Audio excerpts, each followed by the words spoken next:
কিছু কিছু মানুষ জীবন উন্নতি করতে পারে না শুধুমাত্র মানুষের পিছনে পড়ে থাকার কারণে। তাই প্রিয় বন্ধুরা, যদি উন্নতি করতে চান, নিজের জীবনে যদি নিজেকে ভালো রাখতে চান, আপনার পরিবারকে যদি আপনি ভালো রাখতে চান, তাই কখনো অন্যের পিছনে পড়ে থাকবেন না, নিজের জন্য কাজ করুন।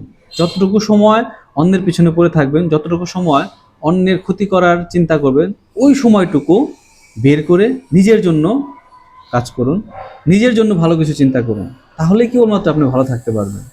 দিন শেষে আপনি যদি খারাপ থাকেন, তাহলে কিন্তু ক্ষতিটা আপনারই হবে, আর ভালো থাকলে সুখটা কিন্তু আপনি উপভোগ করবেন। তো প্রিয় বন্ধুরা, মন মানসিকতাটাকে ভালো রাখতে হবে। কখনো কারো পিছনে পড়ে থাকলে নিজে কখনো ভালো থাকা যায় না। পরীক্ষিত প্রিয় বন্ধুরা, একদম 100% পরীক্ষিত। মানুষের ক্ষতি করে, মানুষের খারাপ চেয়ে নিজে কখনো ভালো থাকা যায় না।